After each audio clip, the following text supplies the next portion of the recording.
Alright, so what we got here is the Pro Scrub. There's already water in it, and we had it set to the proper level. We tested the valve was shutting off. Now what I want to show you, we took water back out of it down about a ½ inch. If you come over here and look at the water level on the Lexan, we're about a ½ inch low of where we want to be. So what I'm going to do now is turn the water back on. I got the water shut off here, and this float valve is actually lower. It's not pushing the valve completely closed. So I'm going to turn the water back on.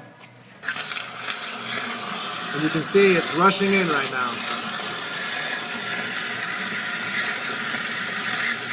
As we're filling this last ½ inch, it will gradually get slower and slower on the flow here. And as you can see, if I pull up, it turns the valve off. So we still got about another ½ inch to 3/4 inch to go. And there's no leaking at all. There's no leaking right now when I got it pulled up with some good pressure.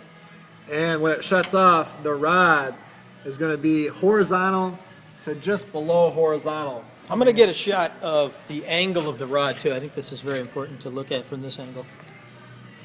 We'll also send some pictures, and I'll talk about the angle of the rod in a little bit. But the float rod itself should be just horizontal to below horizontal when the valve is off. So I'm going to continue letting this fill up.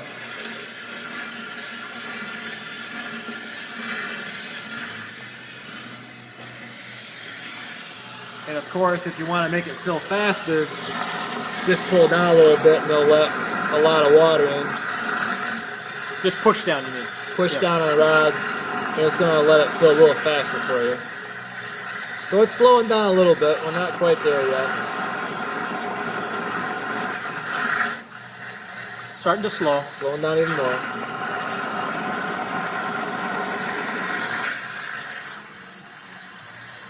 Got a little drip. Now I'm speeding up the process, but if I was to let this fill by itself, it might take a ½ hour to do what I just did there. And as you can see, the valve is almost closed, but we still got some drips going. There we go. Get Little drips, yeah. some light going here.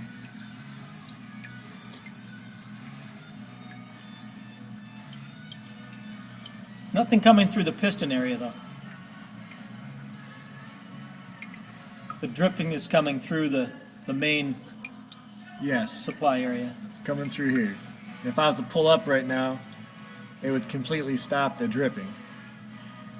So we're it's just got a little bit more. we're Now if you still push not down to completely let a full. little bit more water in more quickly, John, Yeah. can we do that? Well, I just wanted to let this drip for a while.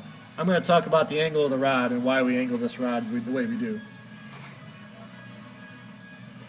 When we weld these couplings in, the current design of the water box angled down here to let the sludge fall back into the machine, the ball doesn't have a whole lot of travel up and down.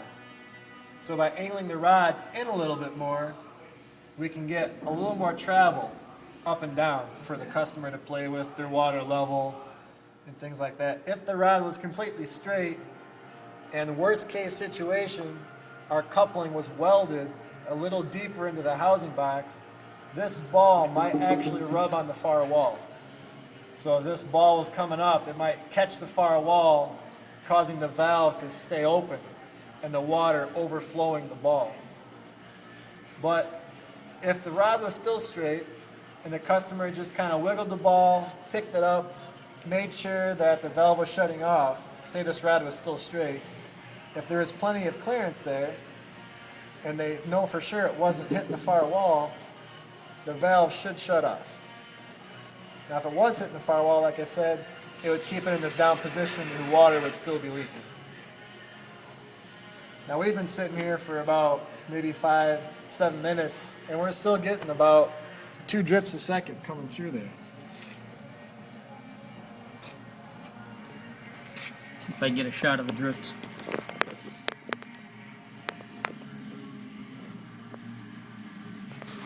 Yeah, that helps. Light.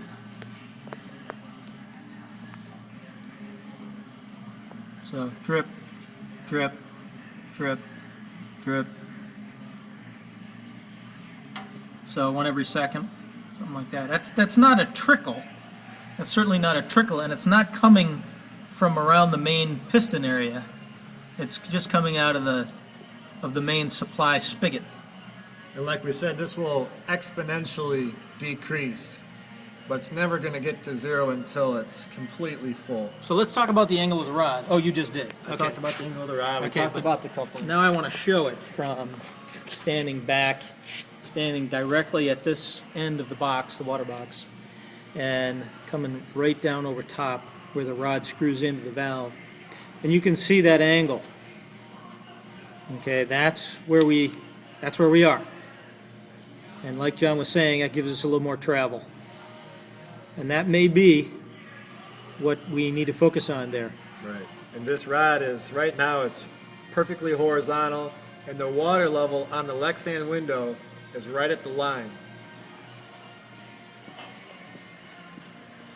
We're at the correct water level here.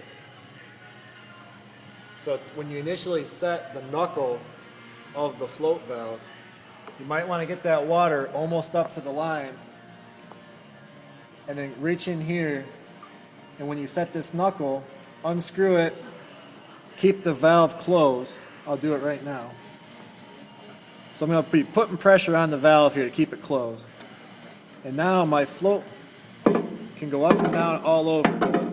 You're just adjusting the So what I'm going to do is position of the float. adjusting the float to be horizontal. I'm going to push down a little bit, submerge the float ball in the water. Submerge the float down, clamp this screw back on. That'll give it a little more pressure.